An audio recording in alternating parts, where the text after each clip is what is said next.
Don't forget to like the video, share your thoughts or story in the comments and subscribe to our latest stories. Before I start, tell me where you are watching me from. I wonder which cities and towns will join me in this memory that will follow me for years. I thought it was just a visit. That's all it was supposed to be, an ordinary afternoon, nothing more. The kind of day when you open your door expecting small talk and pleasantries, but end up facing something that shifts the way you look at yourself and the people around you. It was late in the afternoon, one of those golden hours when the sun paints everything in warm, honey-colored light. My living room curtains were drawn halfway, letting thin lines of sunlight cut across the floor, and the air smelled faintly of the chamomile tea I'd brewed earlier. I was sitting in my favorite chair, one that had molded itself to my shape over the years, reading a book I wasn't really interested in, when the knock came. I almost didn't get up. It had been a long week, filled with the usual responsibilities, work, errands, phone calls I didn't want to make, and the kind of solitude that doesn't feel peaceful but heavy. But something about that knock carried a certain persistence. Not rushed, not impatient, but steady. When I opened the door, there he was, Michael. Michael wasn't a stranger. He was someone I knew well enough to feel comfortable with, yet not so close that I'd ever imagined he'd come by unannounced. A friend of the family, a man with an easy smile that softened the lines on his face, and a presence that always felt grounded. He was holding a small bag in his hand, apples, I later realized, from his garden. Thought you might like these, he said, almost sheepishly, as if showing up on my doorstep required a humble excuse. I invited him in, mostly because it felt too abrupt not to. The house had been so quiet that the sound of his voice filled it like music. He placed the apples on the counter, and I remember the way he looked around my living room, not with judgment, but curiosity, as though every corner told him something about me. We sat down, tea for me, water for him, and the conversation began the way all conversations do, safe, polite, about the weather, the garden, mutual acquaintances. But there was something different in the pauses. They weren't empty. They were charged, like spaces where words weren't enough but silence felt meaningful. As we talked, I caught myself noticing details I hadn't before, the way his hands moved slowly, deliberately, as if every gesture carried intention, the way his eyes lingered a second longer when I said something personal, the quiet strength in his presence, which made me feel both seen and steadied. At some point, I leaned back in my chair and realized I was smiling without effort. I couldn't remember the last time that had happened, smiling not because it was polite, but because my heart had softened. He noticed too, tilting his head slightly, a subtle acknowledgement that something unspoken was unfolding between us. Then came a silence that lasted longer than usual. Outside, the cicadas had started their evening chorus, and the light in the room had shifted from gold to soft amber. I should have stood up to fetch more tea, or changed the subject, or done anything to fill the space, but I didn't. I let it linger, and in that stillness, I felt an unexpected calm. Michael finally spoke, his voice lower, slower. I didn't just come by to bring apples. My breath caught, not because his words carried any grand revelation, but because they were honest. Stripped of politeness, they carried weight. He went on to say that he'd been thinking of me, not in the casual way one thinks of an old acquaintance, but in the way you carry someone in your thoughts when you feel their absence before you even realize it. I was surprised, not just by what he said, but by the way I felt hearing it. It wasn't shock, and it wasn't discomfort. It was something else. Something tender. Something that stirred in a part of me I thought had been quiet for too long. I didn't respond right away. Instead, I looked out the window at the evening sky, streaked with soft shades of pink and lavender. I thought about all the years I had spent moving through life in predictable patterns, safe routines, familiar conversations. And here was this moment, unexpected and real, knocking me gently out of that comfort. I don't know what to say, I admitted finally, my voice barely above a whisper. He smiled, not demanding, not pushing, just understanding. You don't have to say anything right now. And that was it. Nothing more needed to be said in that moment. We sat together, two people connected not by plans or expectations, but by the quiet acknowledgement that something deeper had begun. The apples sat untouched on the counter, the tea cooled in my cup, but I didn't notice. What I noticed was the stillness inside me, a stillness that felt like the beginning of something I hadn't realized I was waiting for. When he finally stood to leave, the evening had folded into night. The street outside was lit by the soft glow of the lamppost, and the air carried that faint chill that hints at the change of season.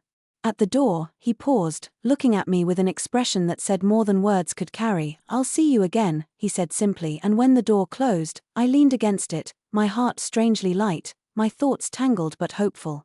What had started as an ordinary visit had become something else, something I couldn't yet name, but could already feel deep inside me. That night, as I lay in bed, the image of his smile lingered. Not because it was extraordinary, but because it was honest. And I realized that honesty, raw, quiet, and kind, was rarer than I had allowed myself to believe. It wasn't just a visit. It was the start of a shift, a gentle reminder that even in the midst of ordinary days, life has a way of surprising us when we least expect it.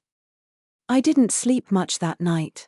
It wasn't that my mind was restless in the usual way, going over chores, worries, or tomorrow's tasks.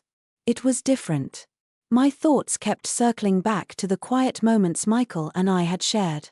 Not the words themselves, but the spaces between them, the way they seemed to hold something larger than conversation. By morning, the house felt emptier than usual. The apples still sat on the counter, polished by the early sunlight streaming in through the window. I reached out and picked one up, and for a moment, I just stood there, holding it as if it carried more weight than fruit should. It wasn't the apple itself, of course, it was the reminder that someone had thought of me, brought a piece of their world into mine, and sat with me long enough to leave a mark. I went about my day, the usual rhythm of errands and small tasks, but everything seemed slightly altered, as though the colors had been brightened, the sounds sharpened. Even people I passed at the store seemed more vivid. And I realized it wasn't the world that had changed, it was me, or maybe the way I was choosing to see it. That evening, as I sat down with a cup of tea, my phone buzzed with a message. It was Michael. Just a simple line, "Did you enjoy the apples?" I smiled.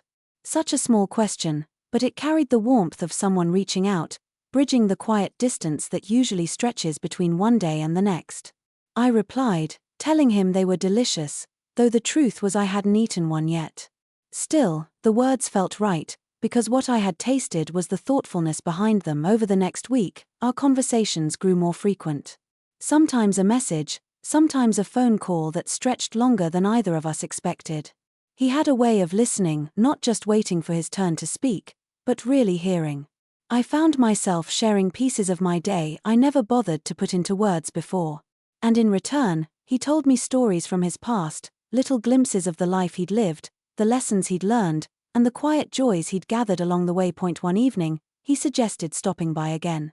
My instinct, shaped by years of keeping routines neat and predictable, was to hesitate. But then I remembered the way I'd felt after his last visit, the lightness, the unexpected sense of possibility. So I said yes. When he arrived, it was later in the day, the kind of late afternoon that leans toward twilight. He brought no apples this time, just himself, which somehow felt more significant.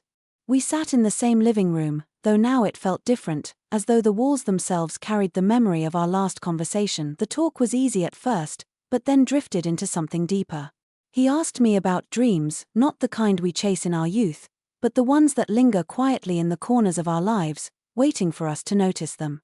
I told him things I hadn't voiced aloud in years, the way I sometimes felt I'd settled into a pattern too safe, too predictable, how I missed the thrill of discovery, of surprise, of feeling like life could still surprise me. He didn't interrupt, didn't offer quick solutions. He just listened, eyes steady, hands resting calmly on his knees. When I finished, he said softly, "I think you're braver than you give yourself credit for. Sometimes it takes more courage to open up than to hold it all in." Something about those words struck me deeply. They weren't flattery, they weren't meant to impress. They were simply true. And I realized then that what had been building between us wasn't about romance, or even companionship in the usual sense. It was about recognition, the quiet, powerful moment when someone truly sees you, and you allow yourself to be seen. The evening slipped by unnoticed. The sky outside darkened, the cicadas started their nightly song again, and still, neither of us moved. The silence between us was no longer charged with uncertainty but filled with an unspoken trust. When it was time for him to leave, he stood at the door again, just as before. But this time, instead of simply saying he'd see me again, he paused and added, "I hope you know I don't take this lightly, coming here, spending this time. It means something to me." I nodded, my throat tight with unspoken feelings. "It means something to me too," I managed after he left. I stood in the quiet house, the air still carrying the faint echo of his presence.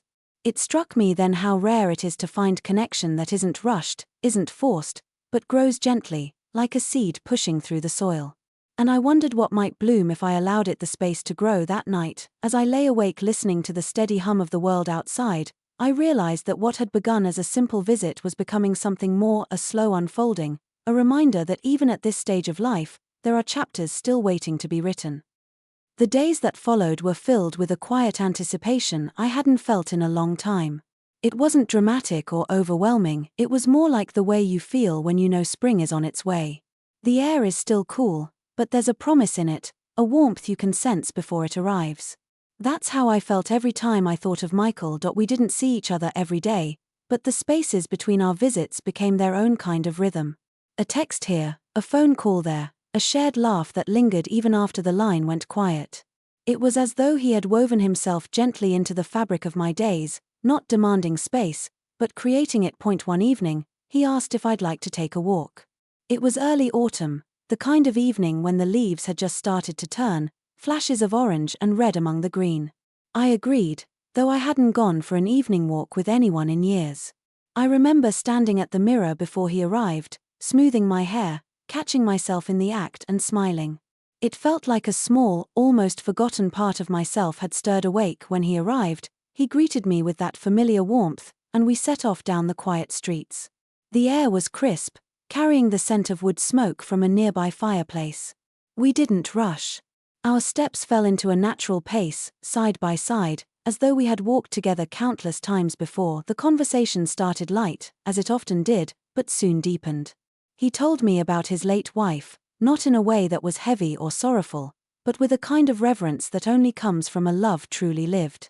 I listened, touched by the honesty in his voice, and surprised by how safe it felt to hold that part of his story with him. In return, I found myself opening up about my own life, about the years that felt routine, the loneliness I rarely admitted, and the ways I had convinced myself that certain doors were simply closed forever. My voice trembled at times, but he never made me feel exposed. He made me feel heard. At one point, we stopped by a small park bench beneath a towering oak. The light from the street lamp filtered through the branches, casting shifting shadows on the ground. We sat there, the world around us quiet except for the distant hum of cars and the rustle of leaves. He turned slightly toward me and said, "You know, sometimes life gives us these second chances we never expect. Not because we planned for them, but because we're finally ready to notice them." The words lingered in the air, and I felt them settle into my chest. It wasn't just what he said, it was how he said it, with a sincerity that made me believe it was as true for him as it was for me. I found myself looking at him, really looking at the kindness in his eyes, the steadiness in his expression, and the way his presence felt less like an interruption in my life and more like an addition I hadn't realized I needed. For a long moment, neither of us spoke. The silence wasn't awkward, it was comforting, like a pause in music that makes the next note more meaningful. I could feel something shifting inside me, something I hadn't expected. It wasn't the rush of infatuation or the flutter of youthful excitement. It was deeper, steadier, like recognizing a truth you've known all along but only now found the courage to name. Eventually, we rose from the bench and continued walking. When we reached my home, he didn't linger at the door. He simply smiled and said, "Thank you for tonight." "Thank you," I replied, though the words felt too small for what I meant. After he left, I sat in my living room with the window cracked open, listening to the night sounds. The world felt different, though nothing had changed in any obvious way. It was as though a curtain had been lifted, revealing a view I hadn't noticed before, and in that stillness, I realized something important. What was happening between us wasn't about filling an emptiness or chasing after what was lost. It was about discovery of him, yes, but also of myself. That night, before I went to bed, I finally bit into one of the apples he had brought me on his first visit. It was crisp, sweet, and slightly tart, the kind of flavor that wakes up your senses. I smiled to myself, realizing how perfectly it mirrored what I was feeling, something familiar, yet unexpectedly new. I placed the rest of the apples in a bowl on the counter, letting them shine in the dim kitchen light. They were more than fruit now. They were symbols of beginnings, of simple gestures that grow into something far greater than you could have imagined, and as I turned out the lights and climbed into bed, I knew one thing with certainty: this wasn't just a fleeting moment. It was the start of a chapter one hadn't dared to believe I'd have the chance to live. The weeks that followed seemed to glide by with a gentleness I hadn't known in years. Life didn't suddenly become perfect, bills still came, chores still needed doing, and the quiet evenings still stretched long, but something had shifted. There was a new thread woven into my days, a thread of connection, of presence. Michael and I settled into a rhythm, one that was never forced. Sometimes he visited, sometimes we simply spoke on the phone, and sometimes we shared silence over a cup of tea, both of us content just to sit in each other's company. What amazed me wasn't the conversations themselves, but the honesty that colored them. He never pretended to be more than he was, and I found myself returning the same gift. One afternoon, he invited me to his home. I hesitated at first, not out of fear, but because stepping into someone else's world feels different than welcoming them into yours. Still, I agreed. His house was modest, warm, and filled with small signs of his life: photographs of family, shelves lined with books well thumbed and worn, the scent of cedar and something faintly sweet, like vanilla. He showed me his garden, the very place those apples had come from. Rows of vegetables and late-blooming flowers filled the space, tended with care. "This is where I spend most of my mornings," he said, kneeling to brush a stray leaf from the soil. I stood beside him, watching the way his hands worked the earth, steady and sure. There was something deeply grounding about him. As the sun lowered, we sat together on his porch, sipping warm drinks, watching the sky shift through shades of gold and rose. He spoke of his hopes for the future, not in grand gestures, but in simple wishes: to continue tending his garden, to read more, to spend time with people who mattered. And then he paused, glanced at me, and added softly, "and maybe, to not do it all alone." Those words settled in my heart like a stone dropped gently into water, sending ripples outward. I looked at him, at the man who had walked so quietly into my life and managed to change the way I felt about myself, about possibility, about time itself. "I don't want to do it all alone either," I admitted, my voice steady, though my chest felt full. We didn't rush to define anything. There was no need. What we shared didn't demand labels or promises written in stone. It was something quieter, yet stronger: an understanding that whatever came next, we would face it with respect, care, and honesty. Later, as he walked me to my car, the evening air cool against our faces, he stopped and looked at me with that same sincerity he'd carried from the very beginning. "I'm grateful for you," he said simply. It wasn't a grand declaration, but it was more powerful than any I had heard in a long time. Because it was real. And in that moment, I realized how rare it is to find someone who doesn't just see you, but values you exactly as you are. Driving home that night, I thought about how it had all begun: an unexpected knock on the door, a bag of apples, and a conversation that could have ended as quickly as it began. But it hadn't. Instead, it grew into something that touched me more deeply than I could have imagined. As I pulled into my driveway, the house no longer looked as empty as it once had. The walls seemed to carry warmth now, the kind that lingers long after someone has left. I knew that this wasn't just a fleeting moment in my life. It was a turning point, and as I sat there, keys still in hand, I whispered to myself what I now knew to be true: I thought it was just a visit, but it turned into more. Something lasting. Something real. Something that reminded me that no matter where we are in life, there are always chapters left to be written, and people who arrive, sometimes unexpectedly, to help us write them.